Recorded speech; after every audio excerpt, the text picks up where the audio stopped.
ये कहानी छगनपुर नाम के एक छोटे से गांव की है, जहां अजय नाम का एक गरीब किसान रहता था। अजय के परिवार में उसके अलावा उसकी पत्नी सीमा और एक बेटा राजू था, जिनके साथ वो बहुत खुशी खुशी रहता था। अजय के पास गांव में अपनी एक जमीन थी, जहां पर खेती कर वो अपने घर का पालन पोषण करता था। परंतु अब उसकी वो जमीन पहले की तरह उपजाऊ नहीं रही थी। धीरे धीरे उसकी जमीन से फसल की पैदावार भी कम होने लगी थी। एक दिन इसी चिंता में वो अपने जमीन के पास बैठा होता है और कमाने का कोई और जरिया सोचने लगता है। दिन प्रतिदिन मेरे इस जमीन से उगने वाली फसल कम होते जा रही है। लगता है मुझे अब कोई दूसरी जमीन लेकर काम करना होगा, या तो कोई और जरिया ढूंढना होगा कमाने का। पर अब मैं इस जमीन के भरोसे नहीं रह सकता हूँ। चलो एक बार चल के सीमा से राय लेकर देखता हूँ वो क्या कहती है इस बारे में। अजय तुरंत खेत से अपने घर की तरफ चल पड़ता है। घर पहुंचकर वो सबसे पहले अपनी पत्नी सीमा को आवाज लगाता है। सीमा जरा यहाँ आना, तो तुमसे एक जरूरी बात करनी है। अजय की आवाज सुनकर सीमा वहाँ आ जाती है। बोलिए, आपने मुझे बुलाया क्या? हाँ सीमा, मुझे तुमसे एक जरूरी विषय पर बात करनी है और तुम्हारी राय जाननी है। हाँ बोलिए, क्या बात है? सीमा, तुम तो जानती हो हमारी जमीन अब पहले की तरह इतनी उपजाऊ नहीं रही है, और अगर मैं ज्यादा खाद वगैरह डालने की कोशिश करूंगा तो कहीं उसकी मिट्टी और खराब ना हो जाए। इसलिए सोच रहा हूँ कि कुछ समय के लिए उस जमीन पर खेती करना छोड़ दूं। हर साल थोड़ी थोड़ी खाद उसमें डालता रहूंगा, जिससे कुछ सालों बाद वो पहले की तरह उपजाऊ हो जाएगी। फिर उसमें खेती करना शुरू कर दूंगा। हाँ, ये ठीक रहेगा। इससे आपकी जमीन भी सही रहेगी और उसमें उगने वाली फसल भी। हाँ, पर तब तक मैं क्या करूं? क्योंकि मेरे पास दूसरी तो कोई जमीन नहीं है, तो घर का खर्च चलाने और राजू के पढ़ाई के लिए कहां से पैसे जुटा पाऊंगा। आप एक काम क्यों नहीं करते, एक बार जाकर गांव के जमींदार काका से मिल लीजिए। वो तो बहुत अच्छे और नेक दिल है, वो आपकी जरूर कोई मदद करेंगे। हाँ सीमा, ये ठीक रहेगा, क्योंकि काका अगर कोई नया काम भी करने बोलेंगे तो वो उसमें भी मेरी मदद कर देंगे। ठीक है सीमा, तो मैं कल सुबह सुबह ही काका से मिलने उनके घर चला जाऊंगा।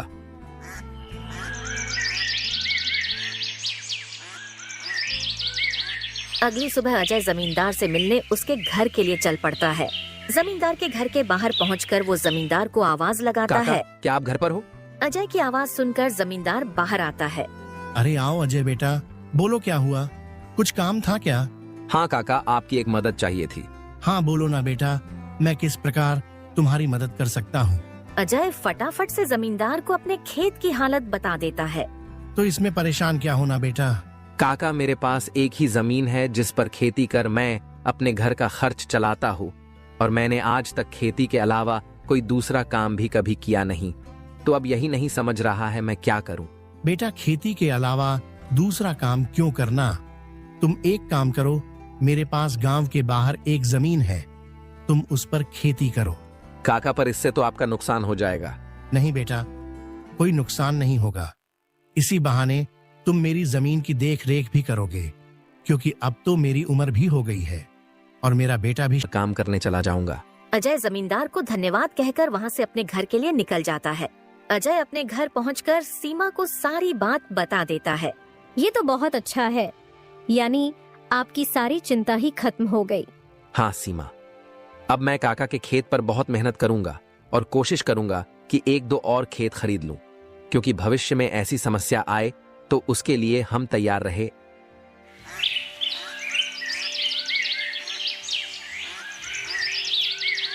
अगली सुबह अजय जमींदार के खेत पर काम करने निकलने वाला होता है तो सोचता है, काका की जमीन गांव के बाहर है, तो शायद शाम को आते आते देर हो जाए, इसलिए सीमा को बोलकर जाता हूँ। सीमा, जरा यहाँ आना तो। अजय को बुलाता सुन सीमा वहाँ आती है। बोलिए, आपने बुलाया मुझे? हाँ सीमा, सुनो, काका का खेत गांव के बाहर है, तो मुझे शाम को घर लौटने में थोड़ी देर भी हो सकती है। तो अगर मुझे देर हो जाए तो तुम और राजू खाना खाकर सो जाना। ठीक है, पर अपना ध्यान रखना। और हाँ, 1 मिनट रुकना, मैं आपके खाने का डिब्बा लेकर आती हूँ, वो लेकर ही जाना। फिर क्या था, अजय अपना खाने का डिब्बा लेकर गांव के बाहर वाली जमीन पर काम करने चल पड़ता है। चलते चलते कुछ समय बाद वो गांव के बाहर वाली जमीन पर पहुंच जाता है। चलो, अब पहुंच गया हूँ तो फटाफट से खेत पर काम करना शुरू कर देता हूँ। अजय अपनी कुदाल उठाकर खेत पर काम करना शुरू कर देता है। अजय को अभी काम करते कुछ समय हुआ ही था कि तभी पीछे से एक सांप आकर उसे काट लेता है। सांप के काटने के कुछ समय में ही अजय चक्कर खाकर वहीं गिर जाता है। यहाँ अजय सांप के काटने से बेहोश हो चुका था, पर गांव के बाहर होने के कारण उसकी खबर अब तक उसके घर वालों को नहीं चलती है। सुबह की अब रात हो जाती है और सीमा अजय का इंतजार कर रही होती है। माँ को इतने परेशान देख राजू पूछता है, क्या हुआ माँ? पिताजी अब तक क्यों नहीं आए? बेटा, तुम्हारे पिताजी आज काम करने जमींदार काका के गांव के बाहर वाली जमीन पर गए हैं और उन्होंने मुझे बोला भी था कि उन्हें आते आते देर हो जाएगी, पर अब कुछ ज्यादा ही समय हो गया है। माँ, आप क्यों फिक्र कर रही हो? पिताजी ने जब बोला था कि उन्हें आने में देर होगी तो कुछ सोच समझकर कहा होगा। एक काम कीजिए, आप जाकर सो जाइए। राजू की बात सुनकर सीमा अपने कमरे में सोने के लिए चली जाती है। अगली सुबह भी जब सीमा देखती है कि अजय अब तक घर नहीं आया है, तो परेशान होकर वो सीधा जमींदार से मिलने उसके घर की ओर चली जाती है। सीमा जमींदार के घर पहुंचकर उनसे अजय के बारे में पूछने लगती है। नमस्ते जमींदार काका। नमस्ते बेटी, बताओ कैसे आना हुआ? काका, अजय कल आपके गांव के बाहर वाले खेत में काम करने गए थे, पर अब तक घर नहीं आए हैं। क्या कहा बेटी? अजय कल गया था और अब तक घर नहीं आया? हाँ काका, उन्होंने मुझे कहा था कि खेत गांव के बाहर है तो आते आते रात हो जाएगी, पर अब तो रात की सुबह हो गई, पर वो अब तक नहीं आए हैं। चिंता मत करो बेटी, मुझे थोड़ा समय दो। मैं अभी किसी को भेजकर पता लगाता हूँ कि अजय कहाँ है। जमींदार तुरंत अपने घर में काम करने वाले घनश्याम को अजय को देखने अपने खेत पर भेजता है। कुछ समय के बाद घनश्याम जमींदार के खेत पर पहुंच जाता है और वहां का दृश्य देखकर वो परेशान हो जाता है। ये क्या, अजय का तो पूरा शरीर नीला पड़ चुका है। मुझे लगता है इसे किसी सांप ने काटा है। मुझे तुरंत जमींदार जी को ये बात बतानी पड़ेगी। घनश्याम वहां से भागते भागते जमींदार के घर के लिए निकल जाता है।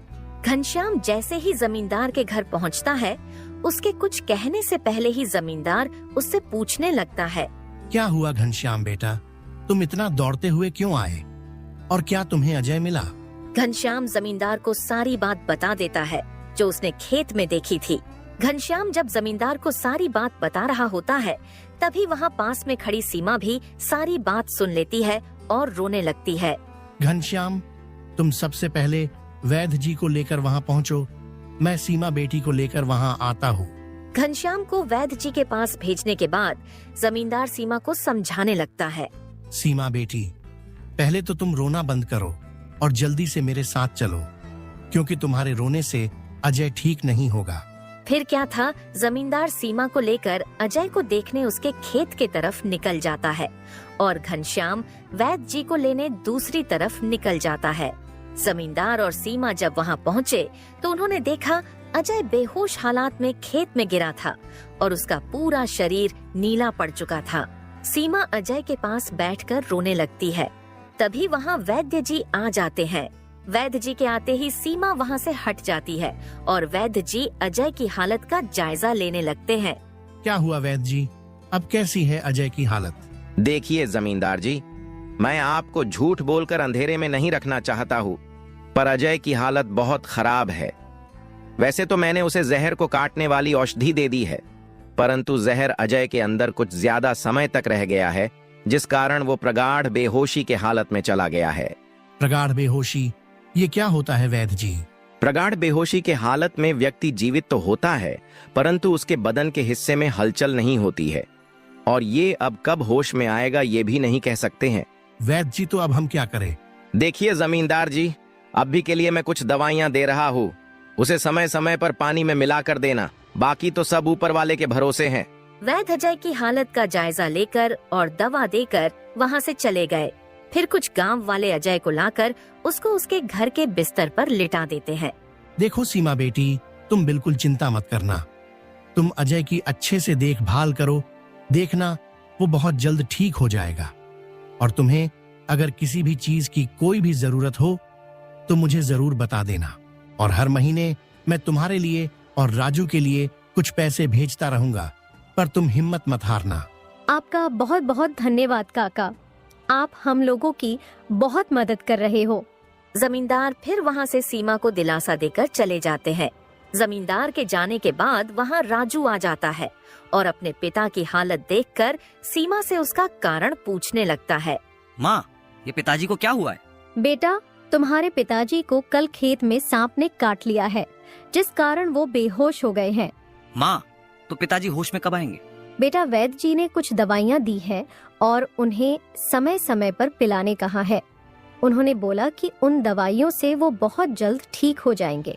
पर माँ, पिताजी की ऐसी हालत है तो अब हमारे घर का खर्च कैसे चलेगा? बेटा, तुम उसकी चिंता मत करो, मैं हूँ ना, मैं सब संभाल लूंगी। नहीं माँ, आप क्या क्या करोगी? आप पिताजी का ध्यान रखोगी, आप घर संभालोगी कि घर का खर्च देखोगी? माँ, आप बस पिताजी का और घर का ध्यान रखो, मैं अब खेत पर काम करके घर का खर्च चलाऊंगा। राजू की ऐसी बातें सुन सीमा भावुक हो जाती है। नहीं बेटा, तुमको काम करने की कोई जरूरत नहीं है, मैं सब संभाल लूंगी। तुम बस अपने पढ़ाई का ध्यान रखो। तुम्हारे पिताजी का सपना है कि तुम बहुत बड़े अफसर बनो और मैं तुम्हें वो बनाकर रहूंगी, भले उसके लिए मुझे कितनी भी मेहनत क्यों ना करनी पड़े।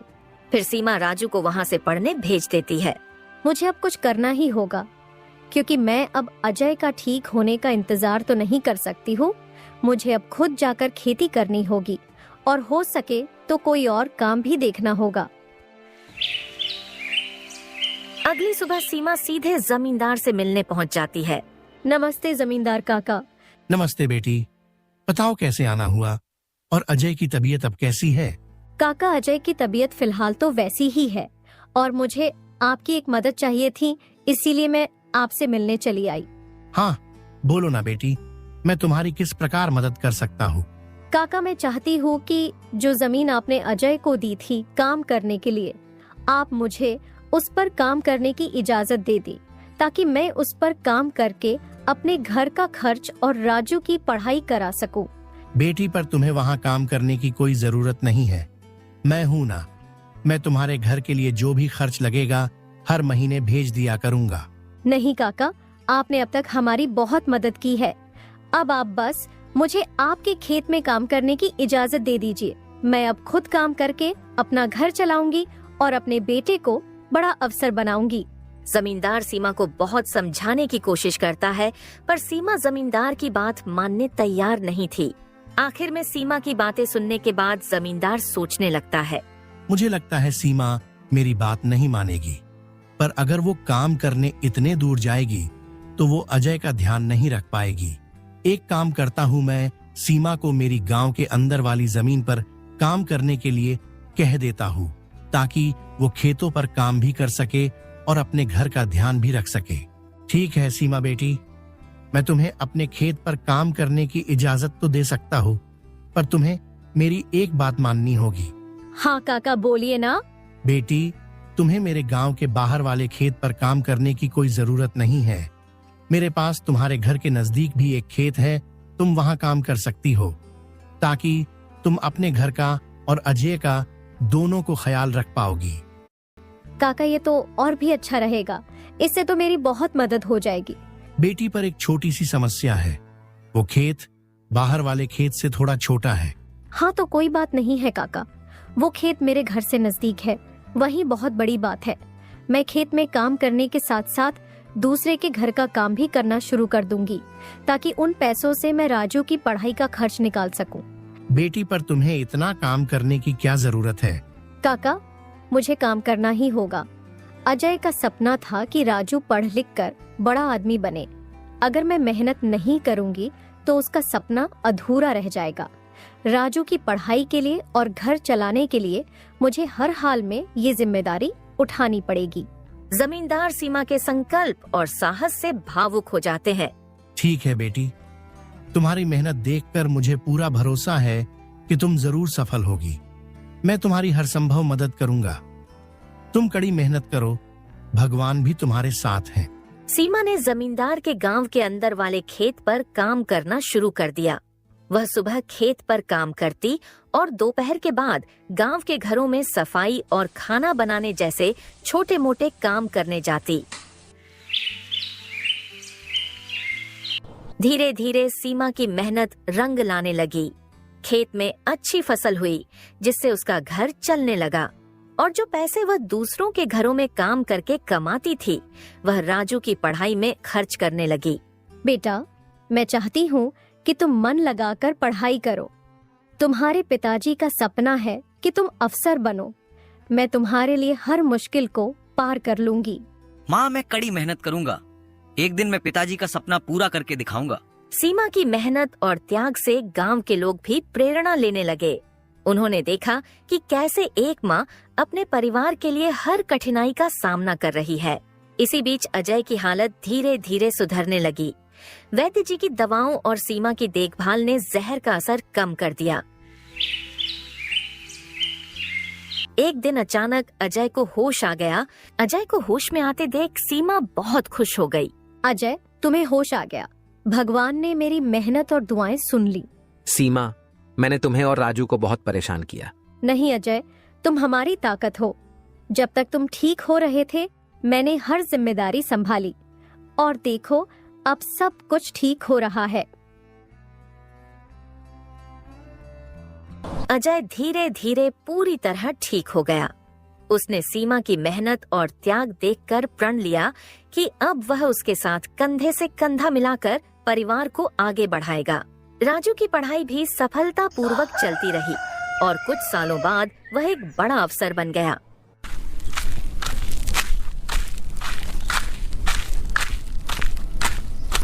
माँ, पिताजी, मैं आज जो कुछ भी हूँ वह आपकी मेहनत और त्याग के कारण हूँ। नहीं बेटा, ये सब तुम्हारी माँ का बलिदान है। उसने हमारे परिवार को बचाने के लिए हर मुश्किल का सामना किया। सीमा का त्याग और अजय का साथ, दोनों ने मिलकर एक नई मिसाल कायम की। गांव वाले अब भी उनकी इस कहानी को आने वाली पीढ़ियों को प्रेरणा के रूप में सुनाते हैं। इस तरह माँ का त्याग की यह कहानी हमें सिखाती है कि एक माँ का समर्पण किसी भी चुनौती को पार कर सकता है और परिवार को जोड़ कर रखता है। दोस्तों, तो इस तरह की और शानदार और मजेदार कहानियाँ देखने के लिए हमारे इस चैनल को जल्द से जल्द सब्सक्राइब कर लें।